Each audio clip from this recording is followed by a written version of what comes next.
Good afternoon and welcome to today's discussion program on JSJC TV.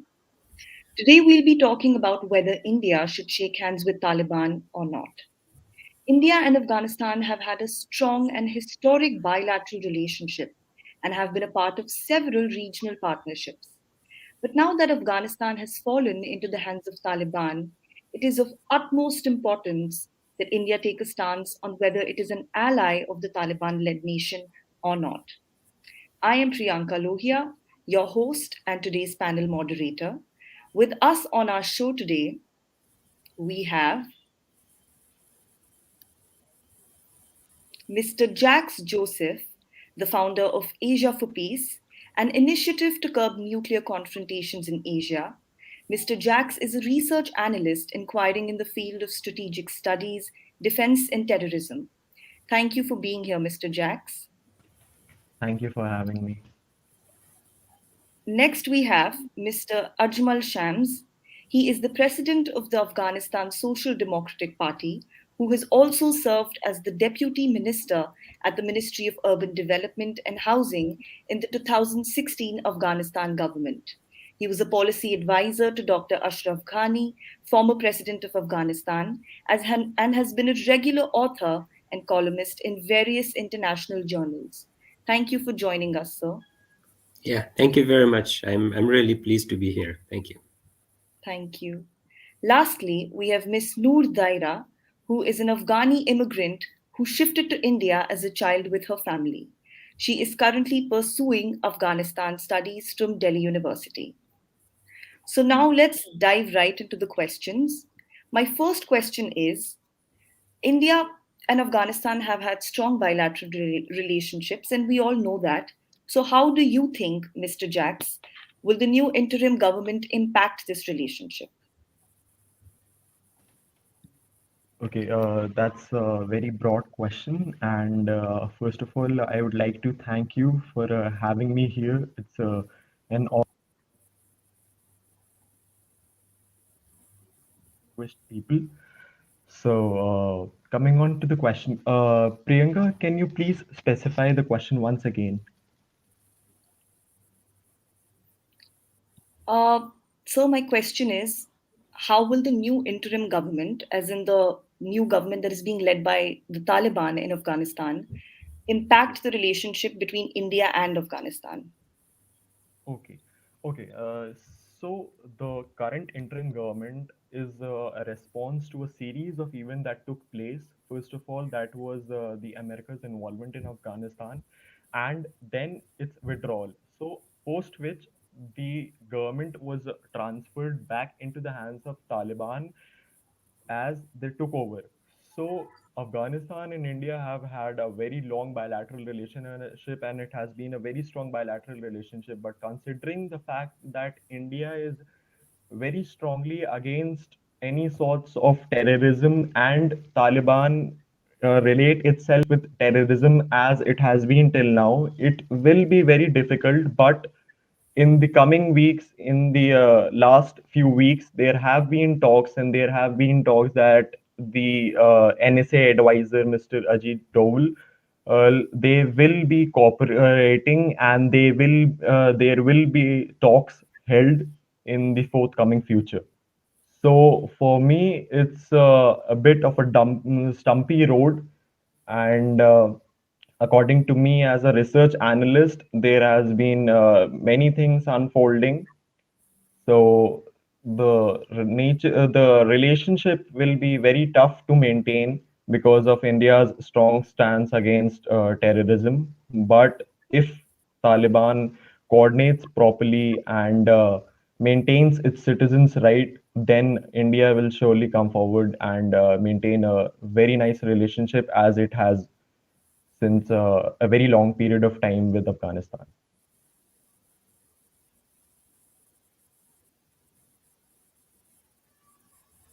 Yes, that's it from my side, Priyanka.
Hi, so Priyanka just messaged me right now. It's gonna take her 5 minutes to log back in. She's there. Yes, I'm so sorry for the inconvenience. Actually, my light went off. So, Mr. Jax, can we continue where we left off? Okay, so as I was specifying that Afghanistan and India have had a very long bilateral relationship. So, considering the fact that India is very strongly against terrorism and Taliban itself relates itself with terrorism and has been a part of terrorism and has inflicted the terror acts on other nation, primarily being America. So because of this, India hasn't been involved in the talks with the Taliban. But considering the fact that they are the interim government, and provided that they'll be maintaining the citizens' right, then only the India will forth go with the talks with the Taliban's interim government. Yeah, that's it. All right. So, Mr. Shams, what do you have to say about how the relationship will now be impacted that that Afghanistan is being led by Taliban now? Well, yeah, I think it's very complicated. It's not an easy question. Uh, as you see, during the past 20 years of international community's engagement with Afghanistan, including India, that has been our major partner during this journey. But unfortunately, what Afghans and the international community were expecting, that did not happen. Um, there was lack of commitment on both sides, on the Afghan government side and the Taliban side. So there was an opportunity to reach some kind of a peaceful settlement. In that situation, the situation it would have been completely different scenario. We would have a legitimate government in place, having international recognition. Unfortunately, that did not happen because the Afghan government, they wanted to stay in power, because they knew that any political settlement would have the, obviously would remove them from power. There will be an interim government and there will be a transition to a new system. At the same time, the Taliban was also looking at the whole process as an opportunity to collapse the government. So what happened is actually the Afghan government could not hold on to power, and the Taliban were able to overthrow the government. So that's the worst scenario that happened. And even it's surprising even for the Taliban. I mean, they were not expecting such a quick victory, which happened. I think it's more of the weakness of the former government than the strength of the Taliban. The former government, they had the institutions had been corrupted to the core. There were problems of governance. We had the support of the international community, particularly the U.S. and other NATO forces. But unfortunately, the Afghan government were not able to fully utilize the opportunities and the support available. So this is what happened. So now we are in a completely new and different situation. I think for now, what's important for India and what should be a priority for India is not who is in power in Afghanistan. And I'm sure it's going to be a difficult relationship. What's important for India and what should be important for India is the Afghan people. Because the relationship between Afghanistan and India is not just a state to state relationship, it's a relationship between people. And we have, as you explained, we have been tied together historically. We have a shared history that spans not hundreds of years, it's thousands of years. So, we are part of South Asia, the bigger South Asia. And as South Asian, we can understand the pain and suffering of each other.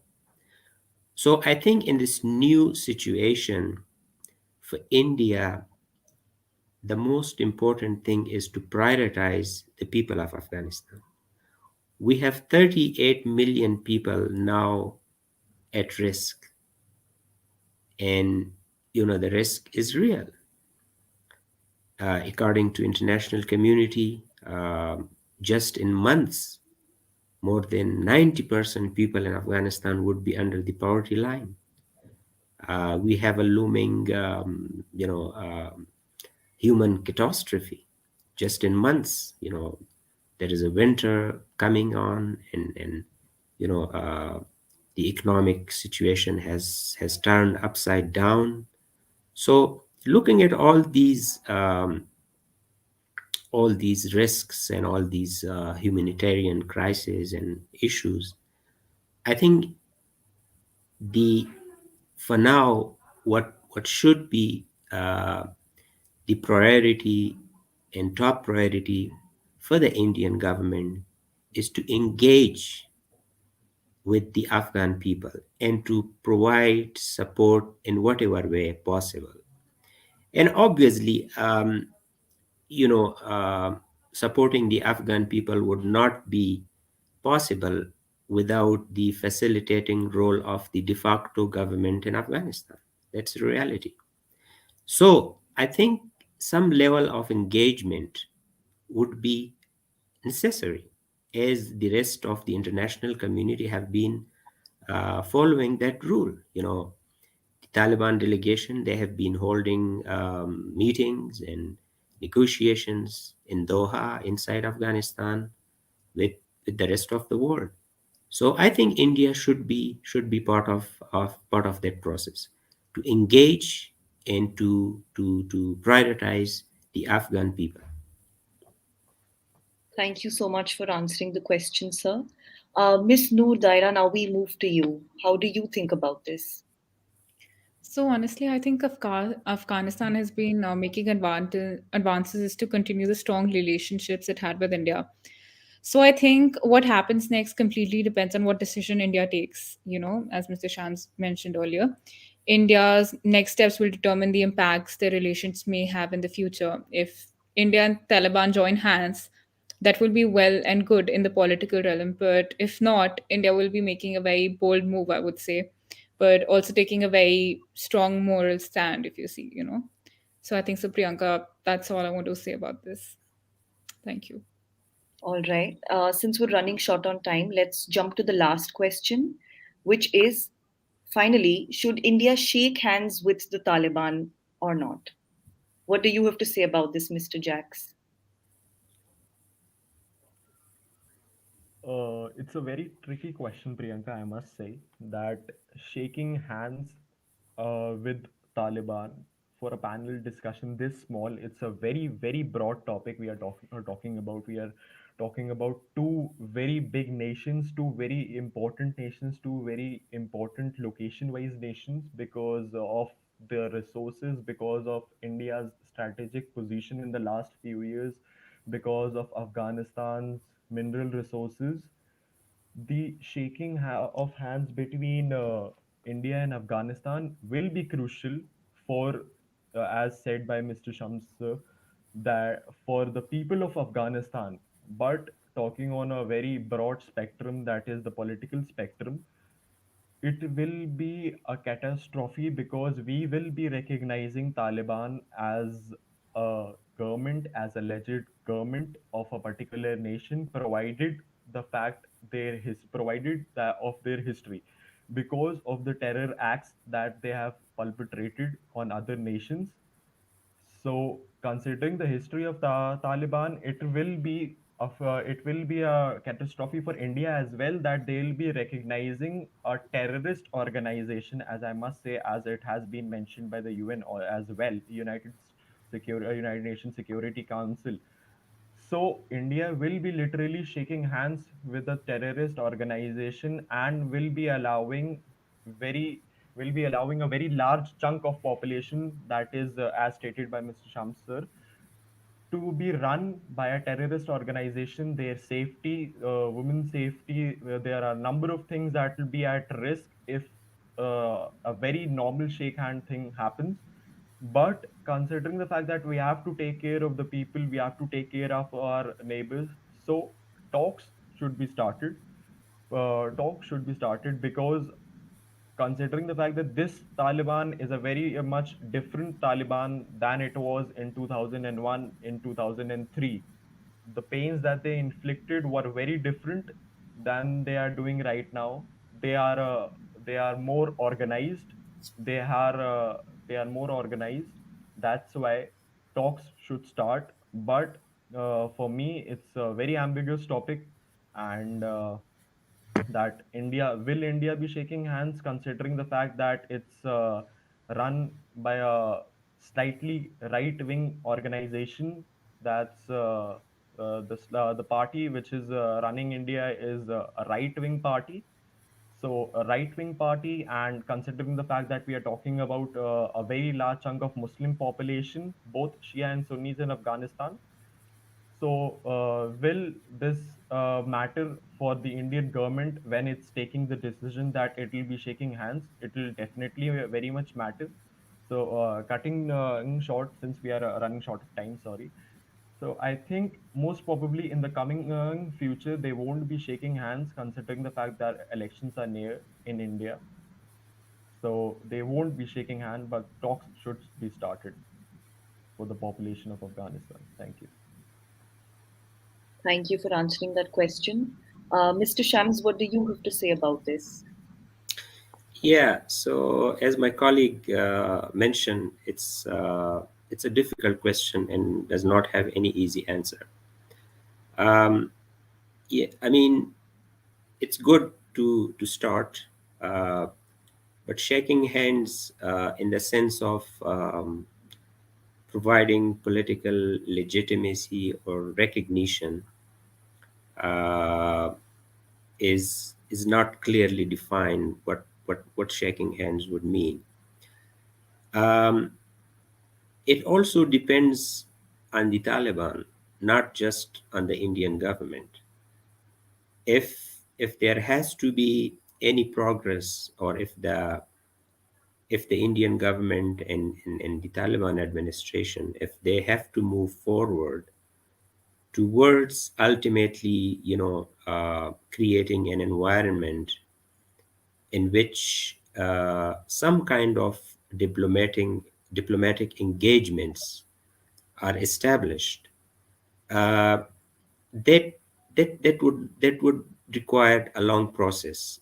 So it's not just depends on the Indian government, uh, and even the Indian government decision will not be just dictated by its own decision for its own domestic politics. It's also determined by how Taliban are behaving in the months and the weeks ahead, in terms of international communities' demands from them for human rights, for other issues.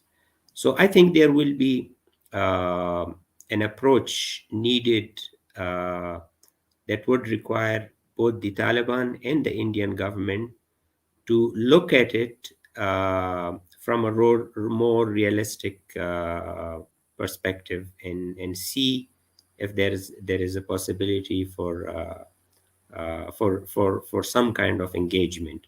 But at this time, it should be humanitarian and economic should be the priority.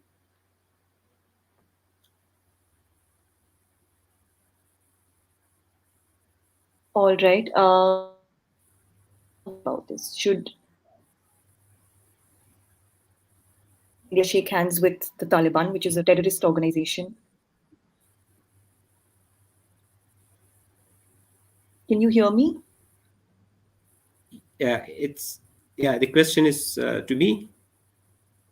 No, Miss Daira. I Okay. don't think she's here. Oh, sorry, I think so. I lost connection in the middle. Yeah, we lost. Am I audible? Yeah. Yeah. Okay. So, honestly, I know that India will, eventually acknowledge and accept the government in the long run. But I don't think so it should personally, because Taliban will always be a terrorist organization and nothing can change that.